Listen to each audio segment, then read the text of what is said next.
बलियो घर। गाउँ सहर बलियो घर। नमस्कार, म सुनिल कोइराला। पुनर्निर्माणको राष्ट्रिय महाअभियानबाट यो राष्ट्रलाई बलियो र समृद्ध बनाउन हरेक व्यक्तिको घर बलियो बन्न आवश्यक छ र यही अभियानको निरन्तर टेलिभिजन श्रृङ्खला कार्यक्रम बलियो घर।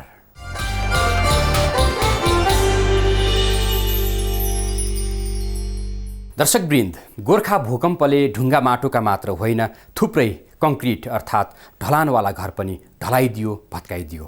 यसैको अनुभवले अहिले विभिन्न ठाउँमा निर्माणाधीन कङ्क्रिटका घरहरू भूकम्प प्रतिरोधी बन्दैछन्। घरधनीको सतर्कता र सचेतना, नगरपालिकाको नीति र अनुगमन अनि ठेकेदार र निर्माणकर्मीहरूको दक्षताले यो सम्भव हुँदै गएको छ।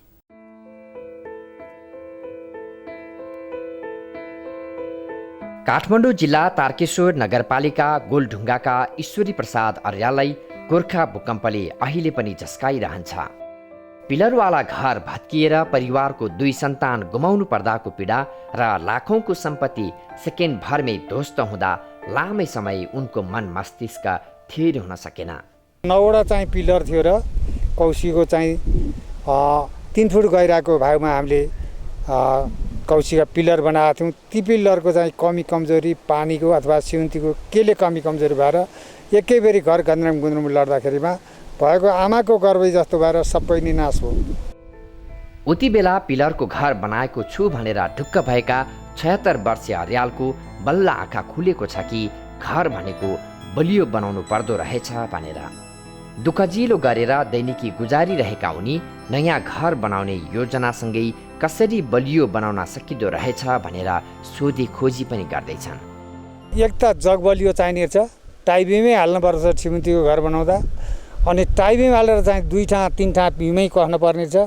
3 ठाउँको बिमले भ्याएन भने अनिखेरि चाहिने वरिपरि चारैतिर आएर कस्नुपर्छ, एउटै ढुको बनाउनु पर्ने छ। सिमेन्टको घरबाट अर्काको घर बनाएको देखा सिकेँ म अहिले हिसाबले है।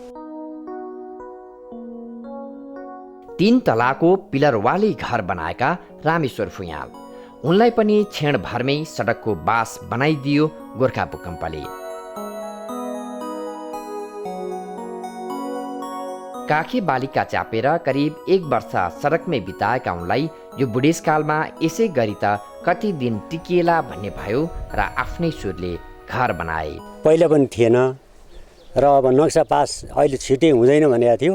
त्यो भएका हुनाले अनि मैले आफ्नै हिसाबले अनि बनाउँदै लिएर गएँ। अब सधैँभरि सर्पा हरेक बिच्छीहरूको समस्या बालबच्चा राख्ने ठाउँै नभएपछि त त्यो अप्ठ्याराले गर्दाखेरि अब पछि के हुन्छ त्यही अनुसार गरौँला भनेर अनि मैले बनाएर लिएर गएँ। तर इन्जिनियरको सल्लाह अनुरूप पक्कै घर बनाएको छु भन्ने उनी अब सरकारले आफ्नो घरको जाँच गरिदियोस् र निर्क्युल गरी अनुदान रकम दिए थोरै भए पनि ऋण घटाउने आशमा छन्।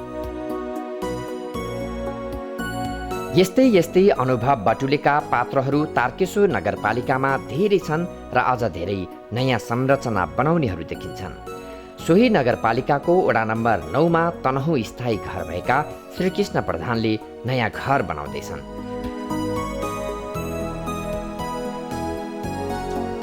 जिन्दगी भरको कमाइले बनाउने घर बलियो बनाउनु पर्छ भन्ने बुझेका उनले नगरपालिकाबाट नक्सा पास गरी अनुभवी ठेकेदारको प्रयोग गरेका छन्। भवन निर्माण गर्दा ध्यान दिनुपर्ने सबै कुराहरूको जानकारी लिएका छन् र नियमित रूपमा नगरपालिकाको इन्जिनियरलाई बन्दै गरेको घर देखाएका छन्। जुन चाहिँ नै नगरपालिकाबाट हामीले स्वीकृति लिएर घर बनाउन सुरु गरेपछि त्यसमा ठेकेदारसँग पनि समन्वय गरेर कुन चाहिँ राम्रो क्वालिटीको सामानहरू छ, अहिले कुन रड कुन प्रयोग गर्ने, सिमेन्ट कुन प्रयोग गर्ने, बालुवाहरू गिटीहरू कस्तो प्रयोग गर्ने भन्ने सम्बन्धमा चाहिँ उहाँलाई चाहिँ सोधेर नै अनि मैले त्यो अनुसारले प्रयोग गरेको छु।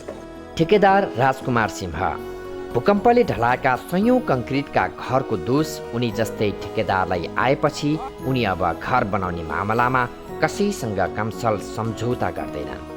सामानहरू हामीले छानी प्रयोग गरिरहेछौँ। इन्जिनियरको अनुसार जुन छ नि भने अनुसार नक्सा बमोजिम हेरी काम गरिरहेको छु। सोही घर निर्माणमा खटिएका निर्माणकर्मी राजकुमार लामाले त भूकम्प प्रतिरोधी घर बनाउने तौर तरिका सिक्न तालिम नै लिए।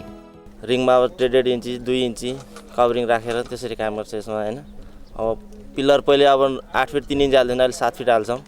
अब त्यसमा माथिबाट हामीले ल्याब छोड्छौँ हैन, 2 फिट तल डन्डी घुसाएर मात्रै काम गर्ने गरेछ जाँदै हैन। जस्तो अब इन्जिनियरले नक्सा अनुसारले कुरा गर्छ त्यही अनुसारले काम भइरहेछ।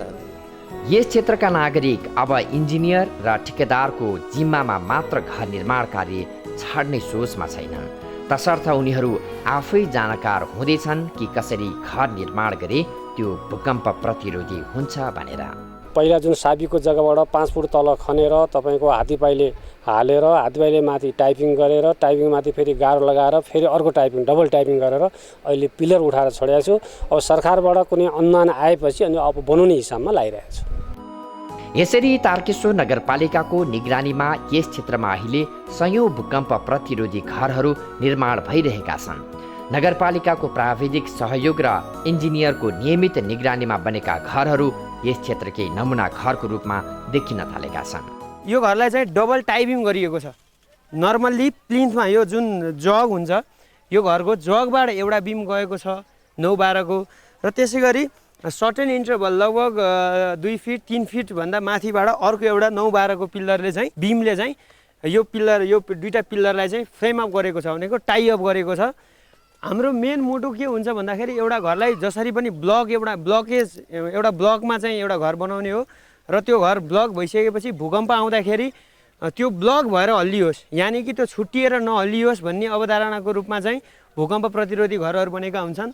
त्यसगरी अब हामीले यहाँ 2.5 मिटरको माथि एउटा सिल ब्यान्ड पनि राखिएको छ, यहाँ देख्न सकिन्छ। यो झ्यालको ठ्याक्क माथिपट्टि देखिया छ। यो पनि एउटा भूकम्प प्रतिरोधी नमुना हुनसक्छ र यसै कारणले गर्दाखेरि पनि यो घर भूकम्प प्रतिरोधी घर भनेर हामी बगैँचा भन्न सक्छौँ। एकातिर यी घरहरू निर्माण हुँदा भूकम्प प्रतिरोधी घर बनाउँदा पालना गर्नुपर्ने नियमहरूको कार्यान्वयन भएको देखिन्छ भने अर्कोतिर छरछिमेकमा यस्तै घर बनाउनु पर्छ भन्ने सन्देश गएको छ। सिल र बेन्ड राख्नु भएको छ झ्यालमा। नर्मल्ली यो चाहिँ यसलाई नेपालीमा भन्नुपर्दा जुङ्गे पिलर पनि भनिन्छ। यो जुङ्गे पिलर चाहिँ के गरिन्छ भने 8 mm को रड चाहिँ नर्मल्ली अहिले 8 mm को रड राख्ने चलन छ। त्यो पिलरबाट हुकअप गरेर र त्यहाँबाट चाहिँ त्यसलाई चाहिँ बगैँचा कङ्क्रिटिङ गरेर चाहिँ यसलाई चाहिँ सिल र लिन्टेल राख्ने चलन छ। र यो चाहिँ एकदम भूकम्प आउने बेलामा यसले वालहरूलाई चाहिँ एकदम पिल्लरसँग टाई अप गर्ने काम गर्दछ। र हाम्रो मोटो नै के हो भन्दाखेरि पिल्लरसँग सबै घरलाई चाहिँ एउटा बोन्ड बनाएर चाहिँ राख्ने हाम्रो चाहिँ उद्देश्य हुन्छ। तारकेश्वर नगरपालिका क्षेत्रमा पछिल्लो समयमा बनेका अधिकांश घरहरू भूकम्प प्रतिरोधी बन्दैछन्। नगरपालिकाको कडा निगरानी, स्थानीयमा आएको चेतना र तालिम प्राप्त निर्माण कर्मीहरूको प्रयोगले भविष्यमा तारकेश्वर नगरपालिकाका हरेक घरहरू सुरक्षित बन्नेमा आश राख्न सकिन्छ। मापदण्ड विपरीतका घर त हामी स्वीकृत गर्दैनौँ एक त, र जुन रह्यो अनुगमन हाम्रो प्राविधिकहरूले गर्नुहुन्छ। र अर्को भूकम्प प्रतिरोध भनेको तपाईँको भवन संहिता हामीले लागू गरिसकेका छौँ। नगरपालिका घोषणा पश्चात नै हामीले लगभग परिषदबाट पास गराएर भवन संहिता लागू गरिसकेका अवस्थामा भवन संहिता अनुसार नबनेका घरहरूलाई हामी स्वीकृत गर्दैनौँ। त्यो कारणले गर्दाखेरि भवन संहिता अनुसार बनेका घरहरूलाई मात्र हामी स्वीकृत गर्ने कारणले गर्दाखेरि भूकम्प प्रतिरोधी घरहरू बनिरहेका अवस्था छ अहिले। यस क्षेत्रमा बन्ने प्राय घरहरू कङ्क्रिटकै हुन्। गोर्खा भूकम्पले आफ्नो आँखै अगाडि कङ्क्रिटका घरहरू ढलेको देखेका तारकेश्वर नगरवासी अब घर निर्माणमा कहीँ र कुनै पनि हालतमा सम्झौता नगर्नेमा प्रतिबद्ध छन् भने नगरपालिका पनि भवन संहिताको कार्यान्वयनमा कडाई गर्दै स्थानीयलाई सहयोग गर्न तयार देखिन्छ। साँच्चै नै दर्शकबिन सबै कङ्क्रिटका घरहरू भूकम्प प्रतिरोधी घर हुन सक्दैनन्। जब सरकारी मापदण्ड पूर्ण रूपमा पालना हुन सक्छ, इन्जिनियरको डिजाइन अनुसार घर बन्छ र घर धनीदेखि ठेकेदार र निर्माण कर्मीसम्मको एकता र संयोजन जब व्यवहारमा लागू हुन्छ, तब मात्रै बलियो घर अर्थात् भूकम्प प्रतिरोधी घर बन्न सक्छ।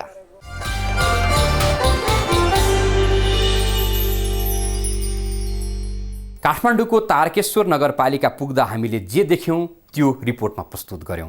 घर निर्माणका क्रममा नगरपालिकाको स्वीकृति र निरन्तरको अनुगमनको उदाहरण यहाँ राम्रै देख्न पाइयो। तर खै के कारणले हो नगरपालिकाको जानकारी बेगर पनि कतिपय घरहरू निर्माण भइरहेका छन्। यहाँ यस्तो स्थितिमा के गरिरहेको छ नगरपालिका? यो प्रश्न तारकेश्वर नगरपालिकालाई। भूकम्पपछि चाहिँ धेरै मान्छेहरूमा एउटा चेतनाको विकास भएको छ। वास्तवमा चाहिँ हामीले दह्रो घर बनाउनु पर्ने रहेछ, हाम्रै जीवन रक्षाको लागि रहेछ भन्ने खालको एउटा चेतनाको विकास भएको हुनाले उहाँहरू चाहिँ नक्सा पासको लागि चाहिँ आउने गर्नुभएको छ। र कतिपयले चाहिँ के भन्नुहुन्छ भने अलिक झन्झटिलो प्रक्रिया भयो, अलिक महँगो खर्चिलो भइरहेको अवस्था छ, अब यो भूकम्प प्रतिरोधी प्रविधिको प्रयोग गर्दाखेरि भन्ने खालका कुराहरू पनि आउँछन्। तर बिस्तारै चाहिँ सबै मान्छेहरू एक हिसाबले चाहिँ भूकम्प प्रतिरोधी संरचना निर्माण गर्नुपर्छ भन्ने तहमा पुग्नु भएको छ। स्वीकृत नलिकन करिब 50-60वटा घर जति बन्यो होला भन्ने एउटा अनुमान गर्नुभयो नि, त्यसको कारण चाहिँ के? किन उहाँहरू स्वीकृत लिन आउनु भएन अथवा नक्सा पासको प्रक्रियामा किन आउनु भएन? अब यस्तो भयो, अब भूकम्पले घर भत्किसकेपछि अब तत्काल बसोबासका लागि चाहिँ बनाउनु पर्ने अवस्थाले पनि हुनसक्छ, अथवा हाम्रो पहिला यो चाहिँ भर्खरै नगरपालिका घोषणा भएको हुनाले त्यो अभ्यासमा गइ नसकेको अवस्था पनि छ। अब गाविसको हकमा भन्ने हो भने स्वीकृति नलिकन बन्ने प्रचलन बढी थियो।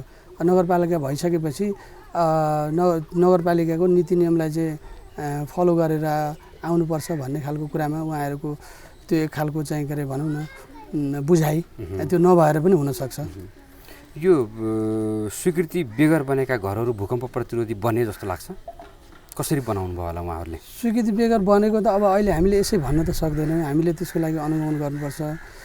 तर मलाई लाग्छ अब धेरै कुराहरू चाहिँ भूकम्पपछि चाहिँ मान्छेको सिकाइमा भएको हुनाले केहीले चाहिँ बनाउनु भएको छ कि भूकम्प प्रतिरोधी प्रविधिबाट, नभए स्वीकृति लिन नआउनुको अर्को कारण भूकम्प प्रतिरोधी प्रविधिको प्रयोग नभएको पनि हुनसक्छ।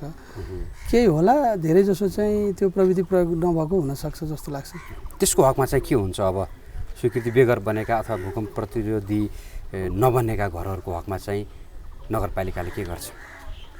अब हामीले चाहिँ त्यसलाई स्वीकृति नलिकन बनेका घरहरूलाई चाहिँ हामीले अनुगमन गर्दैछौँ। अब यो साउन पछाडि कति घरहरू छन् र ती घरहरू कस्तो अवस्थामा छन् भन्ने कुरा अनुगमन गरिसक्छौँ। अनि अनुगमन गरिसकेपछि चाहिँ अब त्यसलाई चाहिँ कसरी त्यसलाई नियमित गर्ने अथवा त्यो भूकम्प प्रतिरोधी प्रविधिको त्यसमा प्रयोग कसरी गराउने भन्ने कुरामा चाहिँ उहाँहरूसँग छलफल गरेर केही तय गर्नेछौँ। अहिले हामीले यो नगरपालिका घोषणा हुनुभन्दा अगाडि बनेका संरचनाहरूको अभिलेखीकरण गर्ने भनेर, चाहे त्यो स्वीकृति लिएर बनेको होस् अथवा स्वीकृति नलिकन बनेको होस्, त्यो कति छन् भन्ने कुरा अभिलेखीकरणको लागि हामीले सूचना जारी गर्दैछौँ आइतबारदेखि। र त्यो सूचना जारी गरिसकेपछि निवेदन लिएर उहाँहरू हामी कहाँ आउनुहुन्छ, अनि त्यसपछि हामी स्थलगत सरजिमनीको लागि जान्छौँ र हेर्छौँ र कस्तो अवस्थामा छ, अनि त्यही अनुसारको हाम्रो कानुनी व्यवस्था अनुसार कतिपय घरहरू भत्काउनु पर्ने हुनसक्छ, कतिपयलाई चाहिँ नियमित गर्नुपर्ने हुनसक्छ।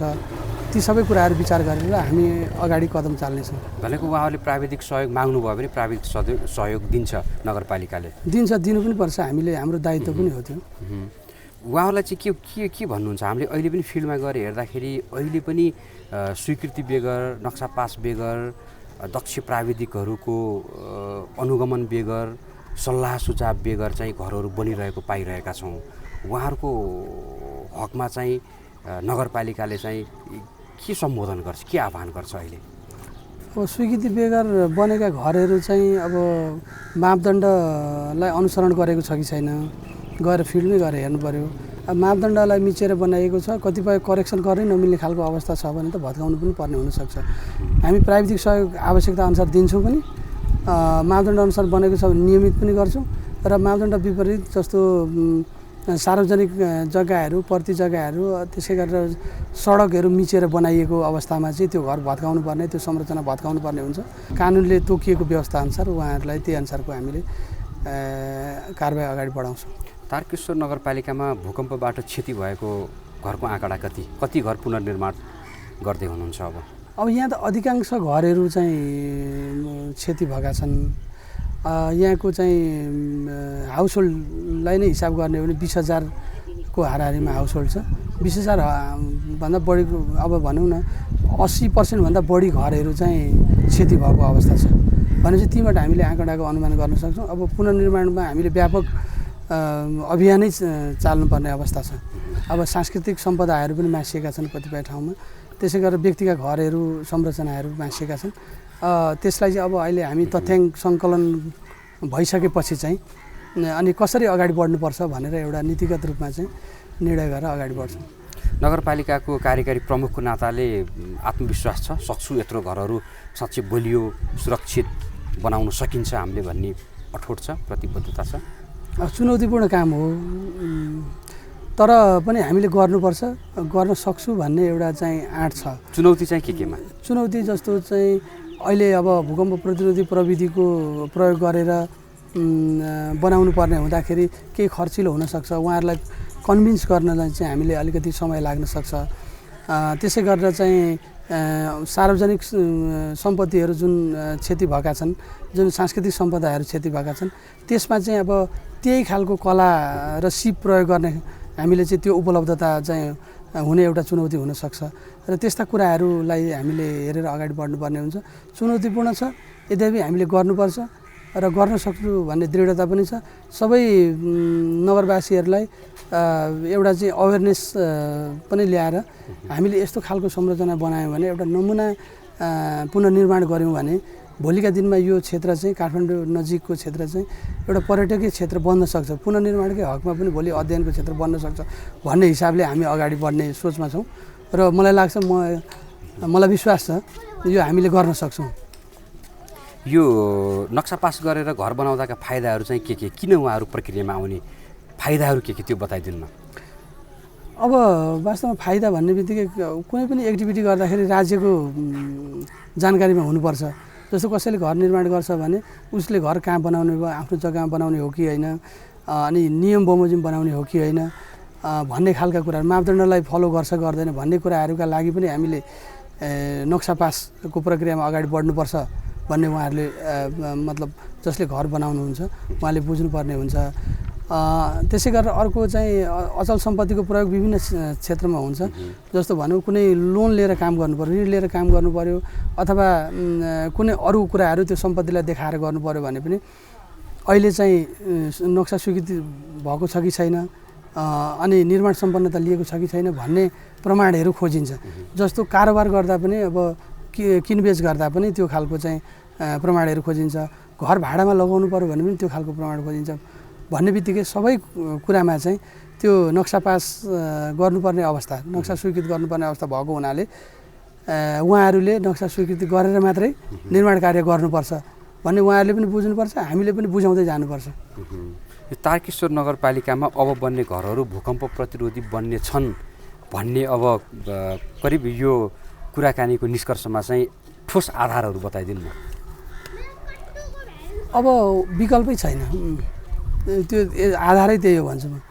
नक्सा पास बेगर अथवा मापदण्डलाई फलो नगरिकन बनाइएका ले चाहिँ कुनै प्रमाणपत्र पाउँदैन। अघि नै मैले उल्लेख गरिसकेँ कि सबै कारोबारमा चाहिँ त्यो प्रमाणपत्र आवश्यक भएको हुँदाखेरि चाहिँ त्यो मापदण्डलाई फलो गरेर मात्रै नक्सा पास हुने हुँदाखेरि अब बन्ने घरहरू चाहिँ मापदण्ड अनुसारै बन्नेछन् भन्ने त्यो एउटा विश्वास गर्न सकिने बलियो आधार छ। त्यसै गरेर एउटा अघि मैले उल्लेख गरिसकेँ एउटा चेतनाको विकास पनि भएको छ। अब हामी सुरक्षित हुनुपर्छ, मान्छेको जीवनभन्दा ठुलो कुरो केही हो छैन भन्ने हामीलाई भूकम्पको क्षतिले चाहिँ सिकायो। त्यसले गर्दाखेरि व्यक्ति पनि सचेत भइसकेको अवस्था छ र भोलिका दिनमा त्यो हिसाबले पनि स्वतस्फूर्त चाहिँ व्यक्तिले पनि त्यतातर्फ उन्मुख हुने हुँदाखेरि चाहिँ भोलि बन्ने घरहरू संरचनाहरू मापदण्ड अनुसारै हुनेछन् र हामी कम्पेरिटिभली अरू नगरपालिकाभन्दा अझै उदाहरणीय रूपमा चाहिँ केही कामहरू गर्नेछौँ भनेर चाहिँ हामीले अहिले यो एउटा प्लानिङ फेजमै भएको हुनाले पनि हामी त्यो एक्सर्साइज पनि गरिरहेको छौँ। त्यो भएको हुनाले पनि हामी त्यो विश्वास गर्न सक्छौँ।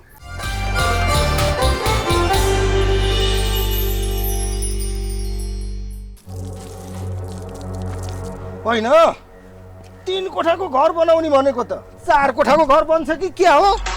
ए आम्मा हो, के हो बिना चाहिँ तिम्रो चाल? नक्सा सक्सा छैन, सिधै घर बनाइदिएको। नगरे तेरो जस्तो दिमाग हो र? नक्सा त यहाँ छ, यहाँ दिमागमा। थाहा भइगयो नि, अस्तिको त्यत्रो भूकम्पले नि तिम्रो दिमागमा बत्ती बलेन है? नक्सा बनाउने, पास गर्ने, तालिम प्राप्त डकरीबाट घर त बनाउने गर्नुपर्छ कमसेकम। होइन यसको कुरो ठिकै हो कि क्या हो? घर निर्माण गर्दा गाविस वा नगरपालिकामा सम्पर्क राख्नुहोस्। सुरक्षित पुनर्निर्माणका लागि आर्थिक तथा प्राविधिक सहायता प्राप्त गर्नुहोस्। सार्वजनिक हितका लागि नेपाल सरकार राष्ट्रिय पुनर्निर्माण प्राधिकरण।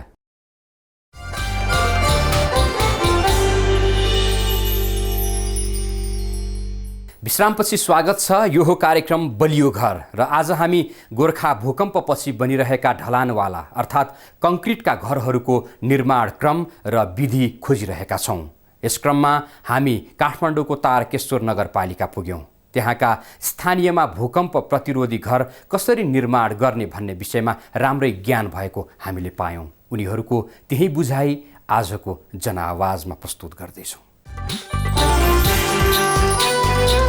मेरो सोचाइमा चाहिँ 12-12को पिलर अहिलेको अवधारणा आछ, त्यो ठिक छ र त्यसलाई नै 12-12को बनाउने र बिचमा चाहिँ तपाईँको ओभरल्याप ढलान गराएर झ्याल ढोकासँग चाहिँ पुरा कनेक्सन गराएको खण्डमा चाहिँ अब आएको जो वैशाख 12 गतेको भुइँचालो जस्तो फेरि रिपिट भएछ भने पनि धान्ने स्थिति चाहिँ मैले देख्छु। हामीले बनाएको संरचनाको कारणले हामी आफै चाहिँ नमरौँ। अब पहिला जानिएन सर, अब हामी भयभरका पैसाहरू चाहिँ सबै घर बनाउने ठुलो घर कसको भन्ने कम्पिटिसनमा लगानी गर्थ्यौँ। अबका दिनहरूमा चाहिँ मैले त्यसको कल्पना पनि गर्दिनँ सर। जम्मा बस्ने, आफ्ना सामानहरू राख्न, सुरक्षा गर्ने ठाउँ पुगोस् र बनाएको संरचना पटक बनाइराख्न चाहिँ नपरोस्। त्यसको लागि सरकारले हामीलाई अलिकति राम्रोसँग हामीलाई एउटा गाइडलाइन गर्दै हुन्थ्यो, मार्ग निर्देश गर्दै हुन्थ्यो। हामीले कसरी सुरक्षित ढङ्गले हामीले कम लगानीमा घरहरू निर्माण गर्न सकौँला, त्यसको लागि सरकारले विशेष डिजाइनका घरहरू हामीलाई बनाउनको लागि सहयोग गर्दै हुन्थ्यो भन्ने आशा छ। निर्माण सामग्री पनि हामीले हेर्नु पर्यो, जस्तो कि अब बालुवाको क्वालिटी, सिमेन्टको क्वालिटी, अनि दक्ष निर्माणकर्मी हुन्छन् नि, दक्ष मिस्त्रीहरू हेर्नु पर्यो। अब अहिले त अब एक दिन काम गरे, 2 दिन हामी काम गर्छ मिस्त्री हुन्छ, 2 दिन मिस्त्री भएपछि ऊ ठेकेदार बनिसक्छ। जग बनाउँदा डिबिसी चाहिँ राम्रोसँग गर्ने, पर्याप्त मात्रामा सिमेन्ट बालुवाहरूको प्रयोग गर्ने, अनि 12x12को त्यो पिलरहरू राख्ने, रडहरू, त्यसरी गर्दा चाहिँ राम्रो हुन्छ भन्ने कुरा बुझ्दैछौँ। नक्सा पासदेखि लिएर सबै बरु घर सानो बनाऊ, ठुलो नबनाऊ, भूकम्प रहित बनाउनुपर्छ भन्ने चाहिँ म पनि भन्छु र अरूलाई पनि भन्छु। डबल डिबिसी गर्नुपर्ने, डबल टाइपिङ गर्नुपर्ने, अनि खेर जाली पनि त्यही हिसाबले कति उसमा राख्नुपर्नेहरूमा बडा इन्जिनियर लगाएर मेन कुरा सम्बन्धित मान्छेलाई जानकारी गराएर घर बनाउँदाखेरि उपयुक्त देखिँदो रहेछ। किन हाम्रो भनाइ र उनीहरूले गरेको सल्लाह अनुसार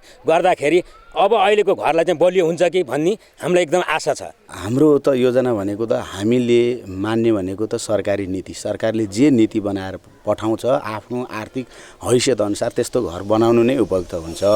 यदि हामीले नीतिभन्दा बाहिर जो वैज्ञानिकहरूले पत्ता लगाएका छन्, जो चाहिँ माल मेटेरियलहरू हामीले ठिक गुणस्तरको हाल्न सक्छौँ भने हामीले सरकारी मापदण्डमा रहेर ठुला बिल्डिङहरू बनाउँदा नि केही फरक परेन। पक्कै हो, घर निर्माणका लागि अब हामी संवेदनशील बन्नै पर्छ, केही प्राविधिक कुरा बुझ्नै पर्छ। यो एक पक्षसँग मात्र सरोकार राख्ने विषय होइन, यसमा धेरैको जिम्मेवारपूर्ण सहभागिता आवश्यक छ। केही दिन ढिला होस् बरु, तर अब घर निर्माण गर्दा दक्ष प्राविधिकको सल्लाहमा बलियो र भूकम्प प्रतिरोधी घर निर्माण गरौँ। किनकि गोर्खा भूकम्पमा तपाईँ हाम्रै आँखा अगाडि धेरै ढलानवाला घरहरू ध्वस्त भए। आजलाई कार्यक्रमबाट बिट मार्दैछौँ र बिट मार्ने बेला गोर्खा भूकम्पमा ढलेका तिनै कङ्क्रिटका घरहरूको दृश्य तपाईँहरूलाई देखाउँदैछौँ, जसले तपाईँको बुझाइलाई थोरै भए पनि फराकिलो बनाउन मद्दत गरोस्। हवस् त, अर्को साता बलियो घर निर्माणको नयाँ विषय र प्रसङ्गको साथ उपस्थित हुनेछौँ। बलियो घर, वर्षौँको भर। नमस्कार।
बलियो घर।